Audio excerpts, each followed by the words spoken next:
The story of Dr. Kildare. Whatsoever house I enter, there will I go for the benefit of the sick. And whatsoever things I see or hear concerning the life of men, I will keep silence thereon, counting such things to be held as sacred trust. I will exercise my art so... The story of Dr. Kildare, starring Lou Ayres and Lionel Barrymore. Metro Goldwyn Mayer brought you those famous motion pictures. Now this exciting, heartwarming series is heard on radio. In just a moment, the story of Dr. Kildare. But first, your announcer.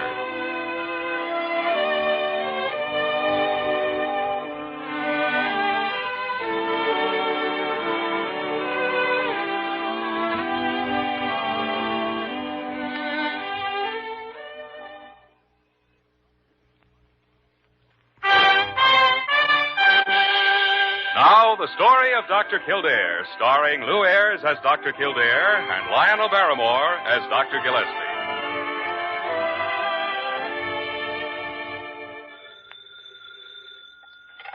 Dr. Gillespie's office.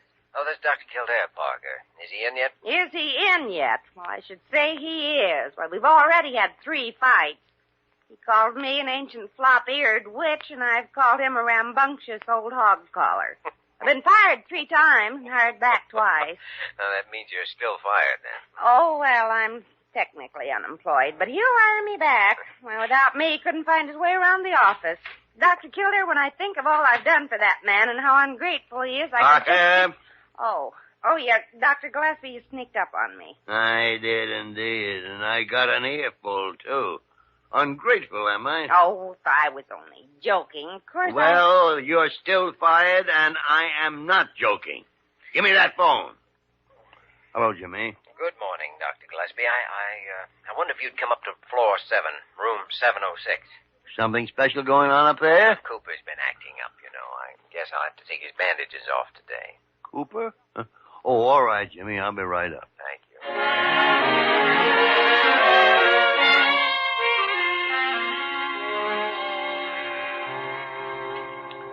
Diana Verner's in there now setting up a tray. Refresh my memory, Jimmy, will you please?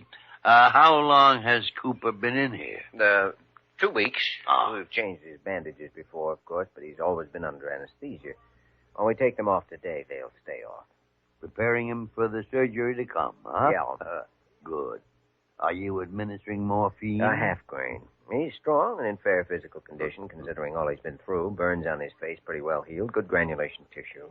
Well, what are your observations on his mental attitude? It's not easy to say, definitely. He's been quiet, hasn't said much, but then they rarely do in these cases, you know. I suppose his family are here. No, they're not. He only has a wife, and when I telephoned, the maid said she'd gone to Boston for the weekend and wouldn't be back until this afternoon. Mm-hmm. Well, shall we have a look at him? Yeah. Let's do it. Everything's ready, Dr. Kildare. Good. His head is shot. Thanks, Diana. Morning, Dr. Gillespie. Diana. Well, how do you feel today, Mr. Cooper? Like an animal trapped. Well, in a way, you're lucky, Mr. Cooper. Really? Yeah, comparatively. You should have seen what people with severe burns had to go through as little as 10 years ago. Scissors, Diana. Yes, Doctor. Bandages change every day. Now, just hold still. Great deal of surface infection and draining and pain. Can you sit up now? Sure.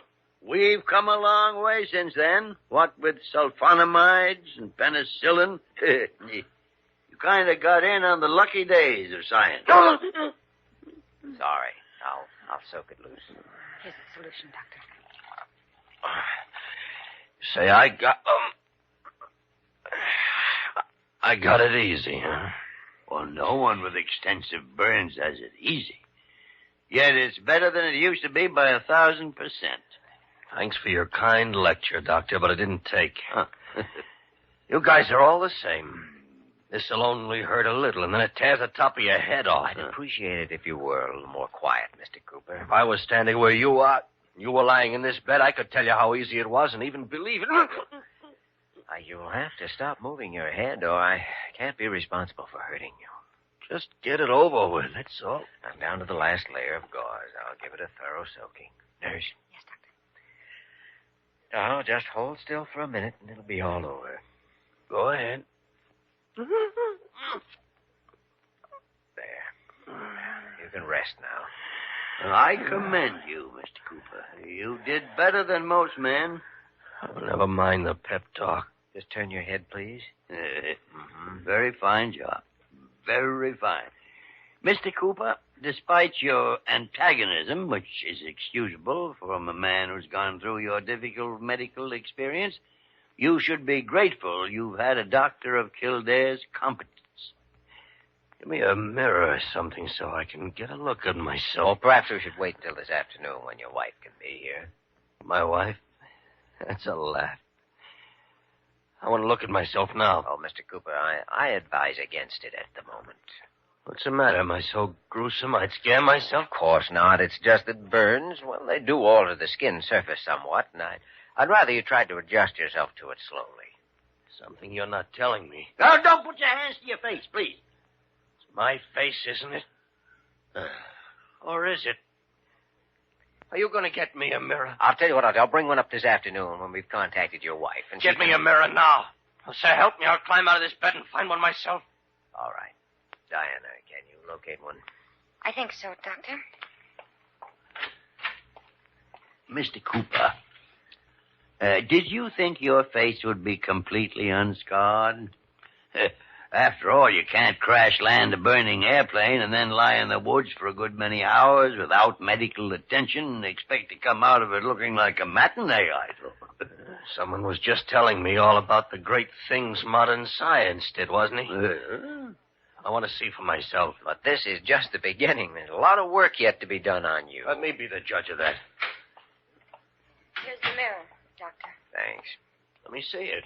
All right, Mr. Cooper, but I have just one more thing to say. Now, remember, all we've done so far is to heal the wound. We haven't started any repair work at all. Reconstructive surgery can do a great deal for you. Let me see it. Here.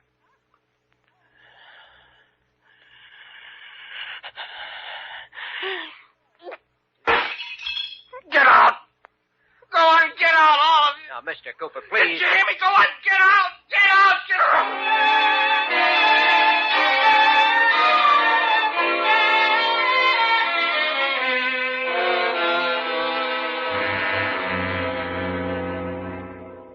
Good morning, Jimmy. Dr. Gillespie. Do you know that in the past 2 days I've counted more than 6 new worry lines in your face? If you're not careful, you'll end up by looking like me. Can't help it. I am worried. David Cooper. Yes, he won't talk with anyone, the nurses or myself. Refuses to see any visitors, won't allow the lights to be turned on in his room, and he eats practically nothing. I spent half the day yesterday with our plastic surgeon, Dr. Sinclair, going over his case. Sinclair assures me that he could restore him almost completely to normal. Well, then go to the boy and tell him just that. He refuses to listen to anybody.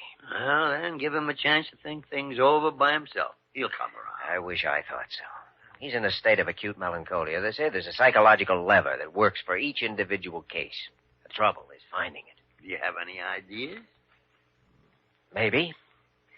Suppose we go out to Long Island and see his wife. She hasn't been to the hospital at all.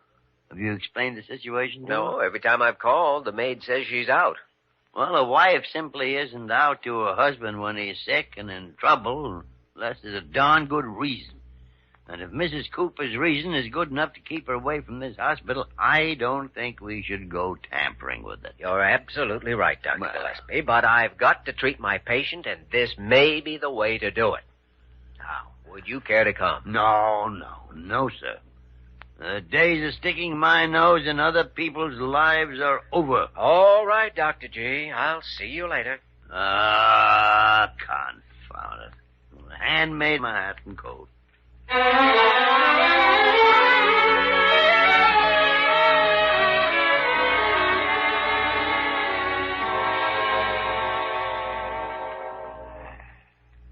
What is it you want, gentlemen? Mrs. Cooper? Oh, I'm Dr. Kildare, and this is Dr. Gillespie. How do you do? How do you do? Didn't my maid explain to you that I was out? I'm afraid we had to insist. You see, Mrs. Cooper, your husband is in a serious mental state. He was shocked at the condition of his face. He refuses any help. We thought you might be able to talk to him for us. David is quite old enough to take care of himself. Illness makes children out of all of us, you know. Surely you can't ignore your own husband at a time like this. I'm sorry for him. I'm as sorry as I can be that it happened. But he did this to himself. Just like everything he's ever done. He does it. I just stand by and watch. And then when he needs me, he starts crying. This time I'm not answering. But I think you're the only one who can do anything for him. Now, he needs someone to believe in him, to help him over the shock of what's happened. And if you love him, this is not too much for you to do. That's just it, Doctor. I don't love him. I did once, but not anymore. I'll tell you what's bothering David more than anything else in the world. He's lost his good looks. His looks were his life. He traded on them. He made money on them, and he broke hearts with them. Mine included. Maybe this will make a man of him. Oh, it won't make a man of him at all. No, it'll make a wreck of a man. Well, he asked for it. You know who was in that plane with him when he crashed. Mrs. Elaine Dobson, the showgirl widow. I suppose he was selling real estate at 12,000 feet? Why, I'm the laughingstock of Long Island. Mrs. Cooper, it's not my place to poke into your private marital life. But out of common humanity, couldn't you come down to the hospital and do something? No, Dr. Kildare. I could not. Do you mean to say that that is your final word? No, there's something else. I'm leaving for Reno. My lawyers are serving David with divorce papers today.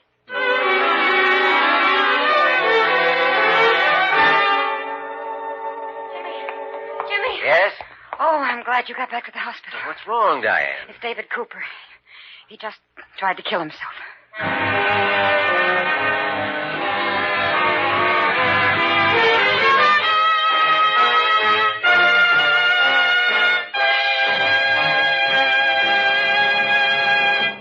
We return to the story of Dr. Kildare in just a moment.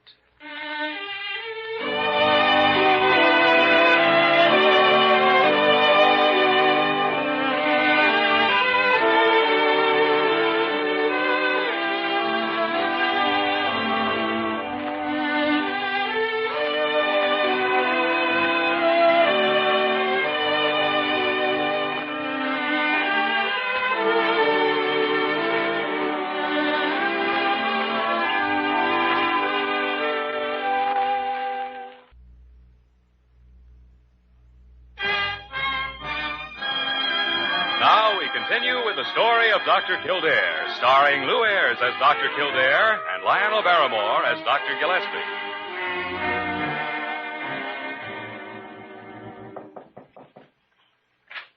Jimmy? Yes? Oh, Dr. Gillespie. I didn't know you were still here. Yeah. You look prettier every day, Diana. Thank you. This is Mr. Cooper's chart. He's resting quite comfortably now. Oh, well, just leave it on the desk. I'll look at it later. All right. It wasn't your fault he tried to jump out of the window. That's what I've been telling him for an hour. He doesn't believe me either.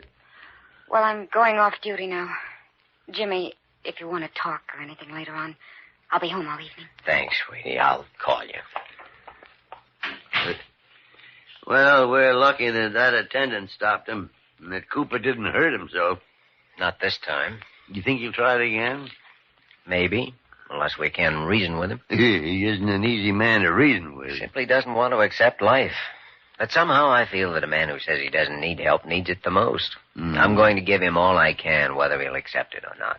Does his wife know what's happened? I had Diana phone her house. The maid says she's taking the 9 o'clock plane for Reno tonight. There's no way to get in touch with her before she goes. Well, that ends that. It would seem so, Dr. G. Oh, what was that other woman's name? The one who was in the plane when Cooper crashed. Mean the showgirl widow? Yes. Elaine Dobson. That's right. Yes, sir. Surely you're not thinking... Oh, yes, I am. I'm going to get her on the phone and bring her up here to talk to Cooper if I can. Apparently, she's the woman we should have looked for in the first place. Well, see here, Jimmy. I think you're carrying things too far. A man's private life belongs to himself. Maybe, but from what I've heard, the names of David Cooper and this other woman who was with him were all in the papers. Yeah. I think that makes them rather public property. I'm not looking for scandal, Doctor. I'm looking for the key to this man's heart, so he'll want to live. Maybe it's Elaine Dobson. Maybe it isn't. But I'm going to find out.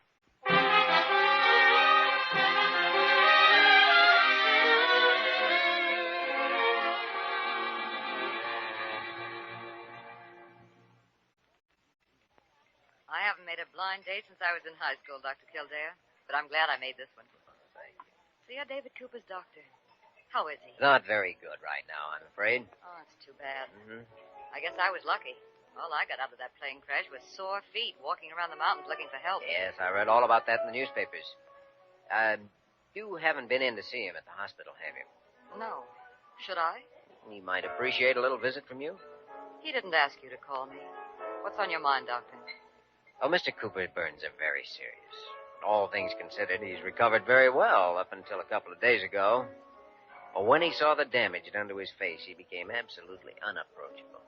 Today, he attempted suicide. Oh, no. We expected an emotional shock, but this threw us, frankly. If someone he knows and loves could just spend some time with him, I know he'd listen to reason. And you read the papers, and you think I might be that someone? Yes, I do. Well? Got a light? Oh, sure. Thanks. Doctor, you got a bum steer. There's nothing between David Cooper and myself.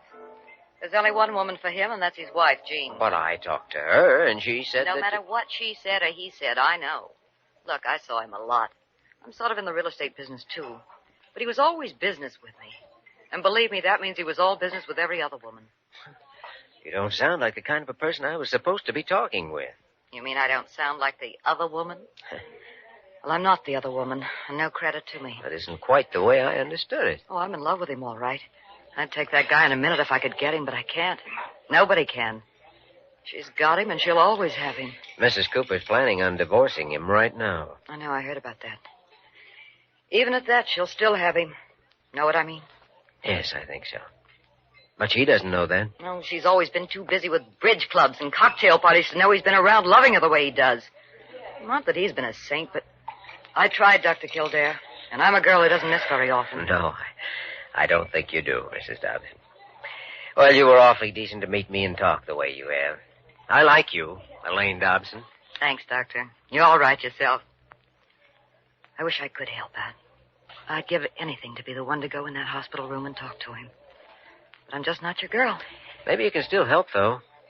Would you be willing to go to Mrs. Cooper and tell her what you've told me? Me? Go to her? That's a switch. Would you? Well, you stuck your neck out, and I'd be sticking my neck out, but if it'd help, yes. Good girl.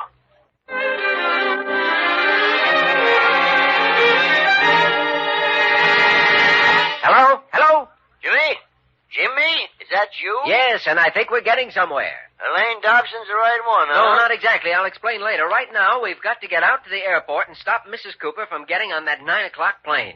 Why, it's after 8 o'clock now. You can't possibly... We could make it if you'd help out.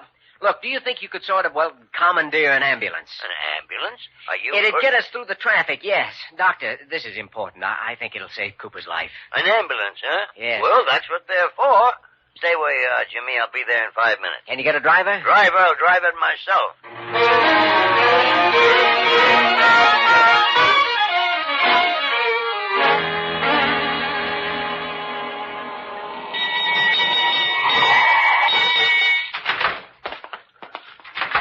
Four minutes to 9.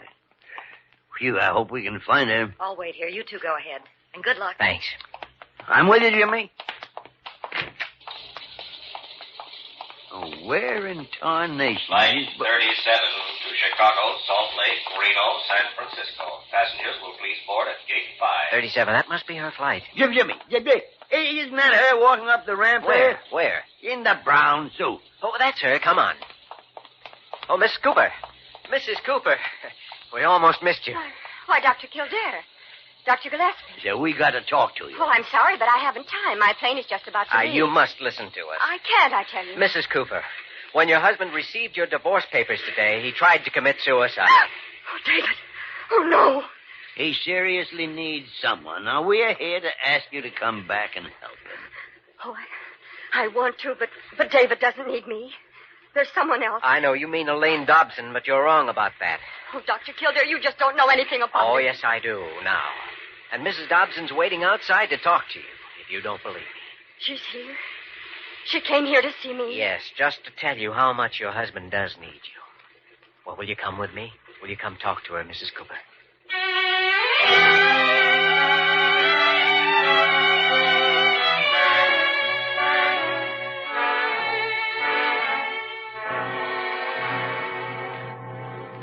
Well, Jimmy, we've been sitting in this ambulance for 2 hours now, so I'm getting stiff. How long can two women spend over a cup of coffee?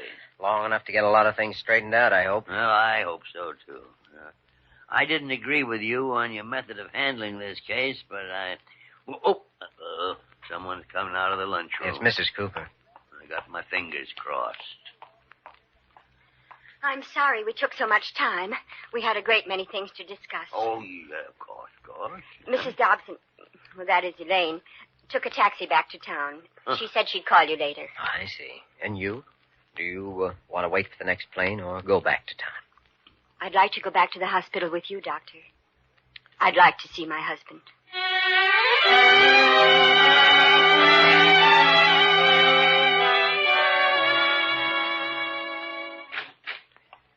Well, Mrs. Cooper?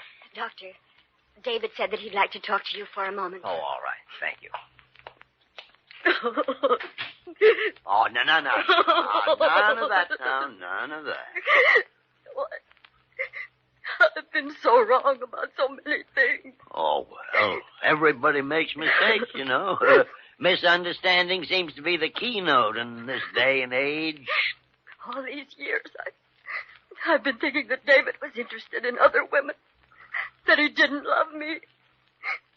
It's funny, isn't it? It took another woman to tell me the truth. And you know how much he really needs you, and how much you need him. Yes, Doctor. Thanks to you, and Dr. Kildare and Elaine Dobson. And you told him that just now? Yes. Well, there's nothing to cry about. Well, Mrs. Cooper, I have some good news for you, and for you too, Dr. Gillespie. Huh. Our patient wants Dr. Sinclair to start surgery as soon as possible. Oh, thank heaven. Thank heaven. You see, there's nothing to cry about now.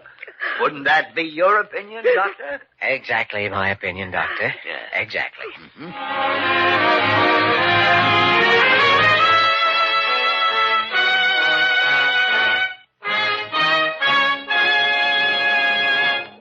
In just a moment, we will return to the story of Dr. Kildare.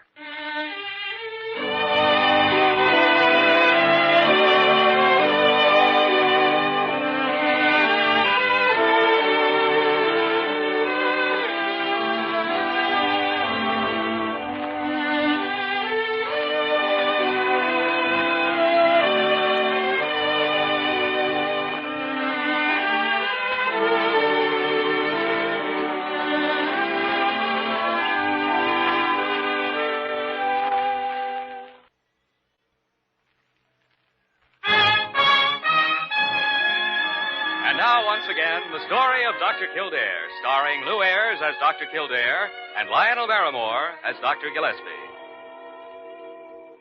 No, Dr. Carew. Yes, Dr. Carew. I know you're the head of this hospital. Yes.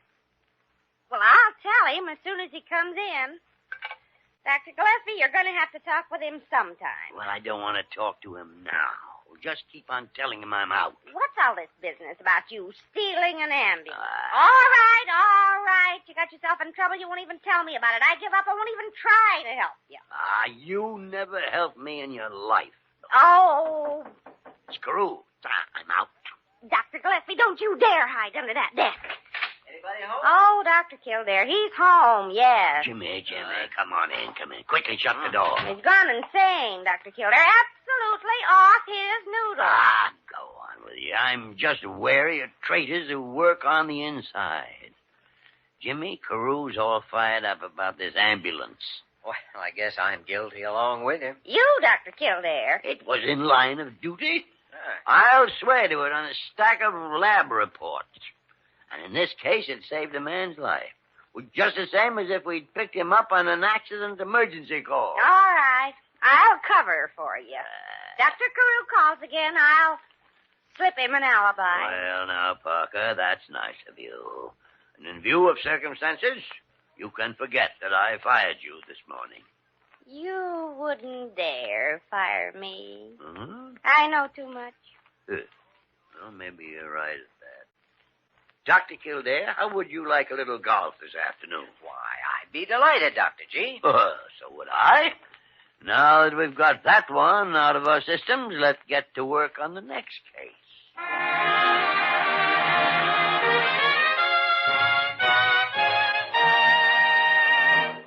You have just heard the story of Dr. Kildare, starring Lou Ayres and Lionel Barrymore.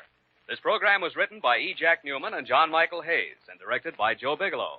Original music was composed and conducted by Walter Schumann.